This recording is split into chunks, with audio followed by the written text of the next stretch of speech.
Assalamu alaikum. My name is Dr. Amber Tariq and I am lecturer of DPT at Times Institute Multan. I am going to teach you topic RBCs today in visceral physiology. तो हमने basic introduction में पढ़ा था कि blood में sales होते हैं आपके पास और नॉन सेलुलर पोर्शन होता है। सेल्स में आपके पास 3 तरह के सेल्स आ जाते हैं जिसमें RBCs, WBCs और प्लेटलेट्स आते हैं। फिर हमने उनकी जनरल कुछ प्रॉपर्टीज़ पढ़ी थी। अब हम उसको फर्दर हर सेल को अलग-अलग डिटेल में पढ़ेंगे कि उनमें क्या क्या प्रॉपर्टीज़ होती हैं, उनका लाइफ स्पैन कितना होता है, डायामीटर, स्ट्रक्चर और फंक्शंस क्या क्या होते हैं और उनकी फॉर्मेशन किस तरह से होती है। तो आज हमारा टॉपिक है RBCs की अगर हम बात करें तो सबसे पहले ये हमने पढ़ा था कि ये नॉन न्यूक्लिएटेड सेल्स होते हैं। नॉन न्यूक्लिएटेड मतलब इसमें न्यूक्लियस प्रेजेंट नहीं होता। उसके बाद इसकी बायकनकेव डिस्क शेप्ड होती है। अगर हम इसकी शेप की बात करें तो ये इस तरह से कुछ इसकी शेप होती है कि सेंट्रल पोर्शन जो है वो आपके पास थिनर होता है और जो पेरिफेरी वाला पोर्शन होता है वो आपके पास थोड़ा थिकर होता है। इसकी कुछ एडवांटेजेस होती हैं। इस शेप की वजह से ये क्या क्या फंक्शन परफॉर्म कर सकते हैं। इस शेप की वजह से ये रैपिड डिफ्यूजन या पैसेज मतलब ऑक्सीजन को जो है एक कह लें पोर्शन से दूसरे पोर्शन में मूव करने में हेल्प करता है, उसको अलाउ करता है या परमिएबल जो है कैपेबिलिटी उसकी बढ़ा देता है। दूसरा इसकी एडवांटेज ये होती है कि लार्जर सरफेस एरिया प्रोवाइड करता है for absorption of different molecules. Third आपके पास आ जाता है कि ये जो है अपनी बाइकनकेव शेप या डिस्क शेप की वजह से ईजीली पास कर जाता है थ्रू स्मॉलर माइन्यूट कैपिलरीज, जिसकी वजह उसमें से पास करते हुए ये डैमेज वगैरह या रप्चर नहीं होता। फिर आपके पास आ जाता है इसकी नॉर्मल वैल्यूज़ क्या क्या होती हैं। मेल्स में और फीमेल्स में वेरिएशन आती है। मेल्स में जो है वो आपके पास होता है 5 मिलियन पर क्यूबिक मिलीमीटर RBCs और फीमेल्स में आपके पास 4.5 मिलियन पर क्यूबिक मिलीमीटर। उसके बाद अगर हम इसकी नॉर्मल फिर हम इसके डायामीटर की बात करेंगे तो इसकी डायामीटर जो है वो आपके पास 7.2 माइक्रोन और इसकी वेरिएशन या रेंज आप कह लें 6.9 टू 7.4 माइक्रोन आती है। और थिकनेस जो है पेरिफेरी से ये 2.2 आपको माइक्रोन मिलता है और सेंटर में ये 1 माइक्रोन इसकी वैल्यू आपको मिलती है। सरफेस एरिया इसका 120 स्क्वायर माइक्रोन आपको मिलता है और वॉल्यूम इसका 85 टू 90 क्यूबिक माइक्रोन मिलता है। उसके बाद है आपके पास नॉर्मल स्ट्रक्चर। इसमें क्योंकि नॉन न्यूक्लिएटेड है तो इसमें कोई न्यूक्लियस प्रेजेंट नहीं होता। न्यूक्लियस नहीं है तो इसका मतलब जेनेटिक मटेरियल या DNA भी आपको एब्सेंट मिलेगा। और दूसरे ऑर्गेनल्स जैसे कि माइटोकॉन्ड्रिया, गोल्जी अपरेटस या अदर ऑर्गेनल्स जो हैं वो भी आपको इसमें एब्सेंट मिलते हैं। इसकी वजह से इसमें माइटोकॉन्ड्रिया चूँकि प्रेजेंट नहीं है तो माइटोकॉन्ड्रिया आपका पावर हाउस होता है या एनर्जी प्रोड्यूस करने में हेल्प करता है। तो इसीलिए इसमें जब माइटोकॉन्ड्रिया नहीं प्रेजेंट तो एनर्जी इसमें ग्लाइकोलिटिक प्रोसेस से प्रोड्यूस होती है। ग्लाइको मतलब ग्लाइको स्टैंड्स फॉर ग्लूकोज और लिटिक मतलब ब्रेक डाउन। तो ग्लाइकोलिटिक ऐसा प्रोसेस है जिसमें ग्लूकोज की ब्रेक डाउन होती है और वो उसको कन्वर्ट कर देता है इनटू जो भी आपका उसमें फाइनल प्रोडक्ट होता है और साथ रिलीज़ होती है आपकी ATP जो एनर्जी आपकी होती है। फिर उसके बाद उसकी प्रॉपर्टीज़ की अगर बात करें RBCs की तो सबसे पहले है रूलेक्स फॉर्मेशन। रूलेक्स फॉर्मेशन की अगर हम बात करें तो जब ब्लड का आपने सैंपल लिया उसको आप किसी भी टेस्ट ट्यूब में डाल देते हैं या टेस्ट ट्यूब में डाल दिया आपने तो उसमें जो सेल्स हैं वो इस तरह पाइल अप हो जाते हैं या स्टैक अप हो जाते हैं ऊपर नीचे। तो इस फॉर्मेशन को आप कहते हैं रूलेक्स फॉर्मेशन। उसके बाद आपके पास आ जाता है स्पेसिफिक ग्रेविटी। स्पेसिफिक ग्रेविटी इसकी रेंज करती है आपकी 1.092 से 1.1 तक। उसके बाद तीसरी आपके पास आ जाती है प्रॉपर्टी इसकी packed cell volume. Packed cell volume जो है उसमें ये आता है कि जब आपने ब्लड का सैंपल लिया उसमें ये होगा कि आपने क्या किया कि एक टेस्ट ट्यूब है उसमें आपने ब्लड का सैंपल लिया तो इसमें थोड़ी देर उसको छोड़ दें तो उसके बाद क्या होगा कि सेल्स जो हैं वो सेटल डाउन हो जाएंगे और ऊपर जो है क्लियर पोर्शन रह जाएगा। तो क्लियर पोर्शन को आप कहेंगे प्लाज्मा और नीचे जो आपके पास होगा वो सेल्स होंगे। सेल्स आपके पास वॉल्यूम ऑक्यूपाई करते हैं 45% और क्लियर पोर्शन या प्लाज्मा जो है वो आपके पास 55% होता है। तो proportion of red blood cells in percentage उसको आप कहते हैं पैक्ड सेल वॉल्यूम। उसके बाद है सस्पेंशन स्टेबिलिटी। सस्पेंशन स्टेबिलिटी में ये आ जाता है कि जब भी आपने RBCs लिए तो उसमें ये होता है रेड ब्लड सेल्स जो हैं जब आपने ब्लड का सैंपल लिया, रेड ब्लड सेल्स जो हैं वो सेटल डाउन हो जाते हैं, सेटल डाउन हो जाते हैं तो यूनिफॉर्मली जो है वो उसमें सस्पेंड रहते हैं। यूनिफॉर्मली सस्पेंड रहने को सस्पेंशन स्टेबिलिटी कहते हैं। उसके बाद है इसका लाइफ स्पैन। लाइफ स्पैन इसका होता है 120 डेज़ अप्रॉक्सीमेटली, और 120 डेज़ के बाद इनका जो है ओल्डर आरबीसीज जो हैं वो डिस्ट्रक्शन की तरफ जाना शुरू होते हैं, और रेटिकुलो एंडोथीलियल सिस्टम में आपके जो हैं आरबीसीज उनकी डिस्ट्रक्शन होती है।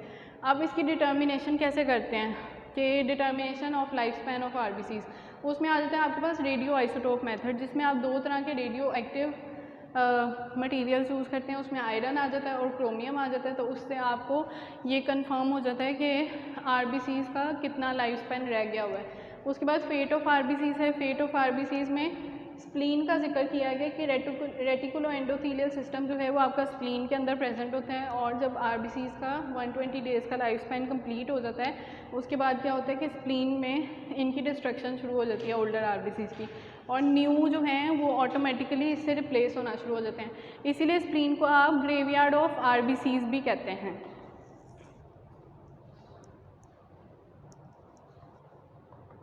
आगे हम देख लेते हैं इसमें मज़ीद क्या है।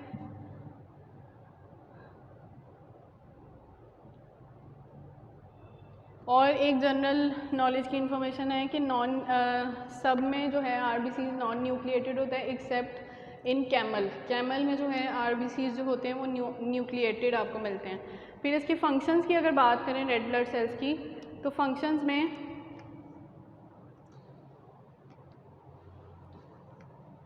में आपके पास आ जाता है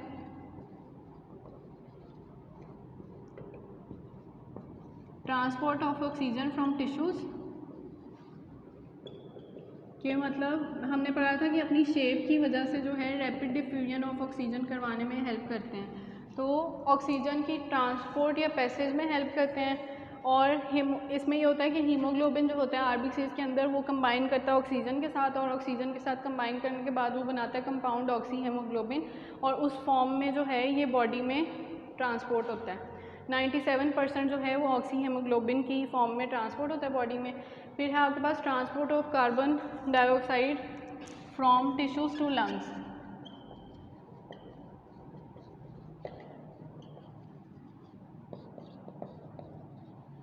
इसमें ये होता है कि हीमोग्लोबिन जो है वो कंबाइन करता है आपका कार्बन डाइऑक्साइड के साथ और कंपाउंड बनाता है कार्बोक्सी हीमोग्लोबिन, और 30% जो है इस फॉर्म में ट्रांसपोर्ट होता है। उसके अलावा जो है आरबीसीज के अंदर एक लार्ज क्वांटिटी में आपके पास कार्बोनिक एसिड भी मिलता है, जिसका फॉर्मूला होता है H2CO3।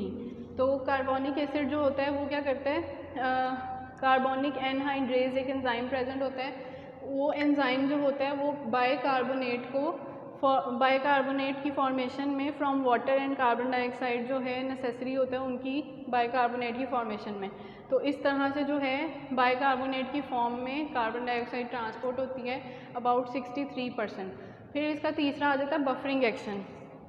बफरिंग एक्शन ये है कि ये एक्ट करता है एज अ बफर और मेंटेन करवाता है आपका एसिड बेस बैलेंस या इलेक्ट्रोलाइट बैलेंस आप कह लें। और फोर्थ आपके पास आ जाता है ब्लड ग्रुप डिटर्मिनेशन।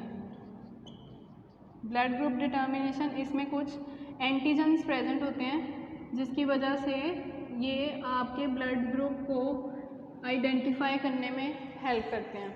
उसके बाद आपके पास आ जाती हैं वेरिएशंस।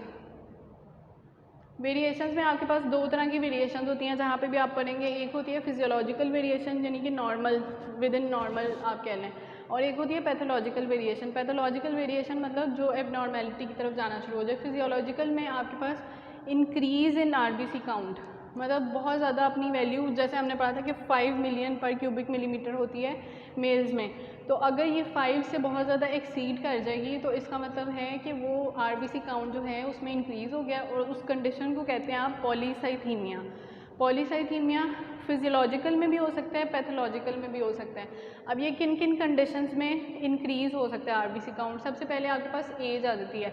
हर एज में जो है आरबीसी काउंट वेरी करता है। बर्थ के टाइम पे जो है आपके पास 8 to 10 मिलियन क्यूबिक पर मिलीमीटर जो है वो होता है। उसके बाद with in 10 days after birth जो है वो डिक्रीज़ होना शुरू हो जाता है, और उसको बाद में आपके पास इन्फेंट्स और ग्रोइंग चिल्ड्रन में जो है वो वैल्यू जो है एडल्ट से बहुत कहीं ज़्यादा मिलती है। फिर उसके बाद अगर जेंडर वाइज हम बात करें तो प्यूबर्टी और मेनोपॉज के बाद जो है वो फीमेल्स में जो है आरबीसी काउंट सिमिलर होता है जैसे कि मेल्स में जितना होता है। हाई एल्टीट्यूड में आपके पास आ जाता है कि इंक्रीज्ड आरबीसी काउंट मिलता है और इसमें वैल्यू आपकी जा सकती है 7 मिलियन पर क्यूबिक मिलीमीटर तक। और इसमें होता क्या है बेसिकली कि हाइपोक्सिया की वजह से आपके पास एरिथ्रोपोइटिन जो है वो किडनी से हार्मोन सिक्रीट होता है या रिलीज़ होता है और वो फॉर्मेशन कराता है आपकी आरबीसीज़ की या बोन मैरो को स्टिमुलेट करता है to produce more RBCs. Muscular exercise उसमें टेम्प्रेरी इंक्रीज आपको मिलता है आफ्टर एक्सरसाइज। इमोशनल कंडीशंस में एंग्जाइटी में जो है आपकी इंक्रीज़ हो सकता है RBC count. Increase environmental temperature में जो है एटमॉस्फेरिक प्रेशर जो कि pressure within the atmosphere of the earth जिसको आप एटमॉस्फेरिक प्रेशर कहते हैं उसमें इंक्रीज़ मिलेगा। आफ्टर मील्स जो है खाने के फ़ौरन बाद जो है आरबीसी काउंट थोड़ा सा आपको इंक्रीज़ मिलता है।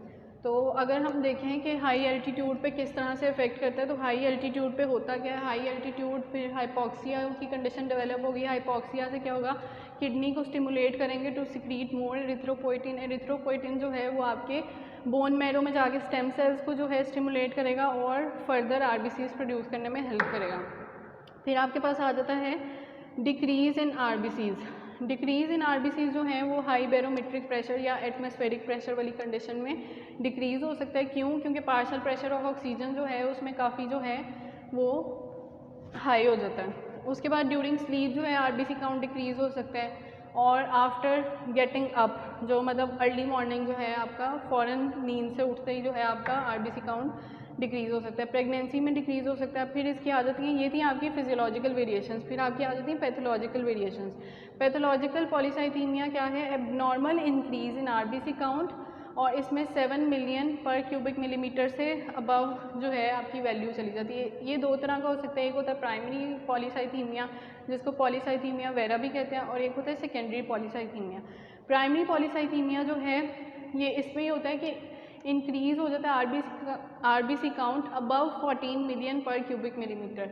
तो इसमें ये मोस्टली कॉमन है माइलोप्रोलिफरेटिव डिसऑर्डर्स। माइलोप्रोलिफरेटिव डिसऑर्डर्स होते हैं ऐसे डिसऑर्डर्स या डिजीज़ेस जो बोन मैरो या ब्लड से रिलेट करते हों, जैसे कि आपका कोई बोन मैरो का कैंसर आ गया या ल्यूकीमिया आ गया। उसके बाद सेकेंडरी पॉलीसाइथीमिया वो किन किन कंडीशंस में हो सकता है, रेस्पिरेटरी डिसऑर्डर्स जैसे कि एम्फाइसीमा है। एम्फाइसीमा एक ऐसी कंडीशन है जिसमें लंग की जो है अल्वियोलर वॉल्स की डिस्ट्रक्शन हो जाती है और अल्टीमेटली जो है लंग्स कोलैप्स कर सकते हैं और डेथ भी कॉज हो सकती है। फिर कंजेनिटल हार्ट डिजीज़ है।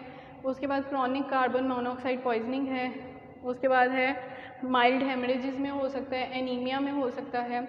Anaemia abnormal decrease in RBC count को आप एनीमिया कहते हैं। फिर वेरिएशंस आ जाती हैं आपके पास रेड ब्लड सेल्स की साइज़ में। तो उसमें 3 तरह की वेरिएशंस आ सकती हैं, एक होते हैं माइक्रोसाइट्स, एक होते हैं मैक्रोसाइट्स और एक होते हैं एनआइसोसाइट्स।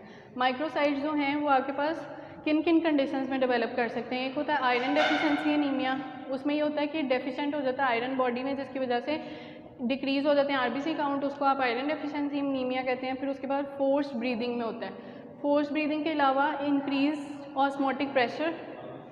उसके अलावा मैक्रोसाइट्स हैं। मैक्रोसाइट्स आपके पास मेगैलोब्लास्टिक एनीमिया में कॉज हो सकता है। मेगैलोब्लास्टिक एनीमिया ये होता है कि इसमें आरबीसीज जो हैं वो बहुत ज़्यादा लार्ज हो जाते हैं साइज़ में, लेकिन इनमें आरबीसी काउंट जो है वो डिक्रीज़ आपको मिलता है। उसके बाद है एनआइसोसाइट्स, ये पर्निशियस एनीमिया में कॉमन है। पर्निशियस एनीमिया एक ऐसी कंडीशन है जिसमें विटामिन B12 की डेफिशिएंसी हो जाती है और आरबीसी काउंट डिक्रीज़ हो जाता है। फिर variations in shape of blood cells, उसमें क्रीनेशन है। क्रीनेशन मतलब shrinkage of blood cells. Spherocytosis, इसमें क्या होगा कि ये डिस्क शेप से ऐसे ग्लोबुलर शेप में कन्वर्ट हो जाएगी आरबीसीज, उसको कहते हैं आप स्फीरोसाइटोसिस। उसके बाद है एलिप्टोसाइटोसिस, इसमें शेप जो है इसकी एलिप्टिकल शेप हो जाएगी। सिकल सेल में क्रीसेंट या हाफ मून शेप आपको मिलेगी। पोइकिलियोसाइटोसिस, इसमें ये होगा कि डिफॉर्म सेल मेम्ब्रेन रप्चर हो जाएगी या डैमेज हो जाएगी और वो उसकी इरेगुलर सी शेप मिलेगी। फिर है लास्ट में आपके पास variation in structure of red blood cell. उसमें सबसे पहले है पंक्टेट बेजोफिलिज्म। पंक्टेट बेजोफिलिज्म में ये होता है कि रेड ब्लड सेल्स में आपको कुछ डॉट्स मिलते हैं बेजोफिलिक मटेरियल्स के। बेजोफिलिक मटेरियल्स क्या होते हैं, ऐसे मटेरियल्स जो किसी भी बेसिक डाई से इजीली स्टेन हो जाएं या उस पर कलर अपना चेंज कर लें। उसके बाद है ring in red blood cells, उसमें आपको गोबलेट रिंग मिलता है। इसमें क्या होता है, रिंग या ट्विस्टेड स्ट्रैंड्स मिलते हैं, आरबीसीज इस फॉर्म में आपको मिलते हैं, तो उसको गॉबलेट रिंग कहते हैं। फिर लास्ट में आपके पास है होवल जॉली बॉडीज़। इसमें ये होता है कि न्यूक्लियर फ्रेगमेंट्स आपको कुछ मिलते हैं जो कि आपके पास वैसे एब्सेंट होते हैं आरबीसीज में, तो इसमें आपको कुछ न्यूक्लियर फ्रेगमेंट्स मिल जाते हैं in the outer layer of RBCs, यानी एक्टोप्लाज्म ऑफ आरबीसीज में। तो इन बॉडीज़ को या फ्रेगमेंट्स को आप कहते हैं होवल जॉली बॉडीज़। नेक्स्ट लेक्चर में हम पढ़ेंगे इसकी फॉर्मेशन किस तरह से होती है। आज का टॉपिक यहीं पर खत्म होता है। थैंक यू, अल्लाह हाफ़िज़।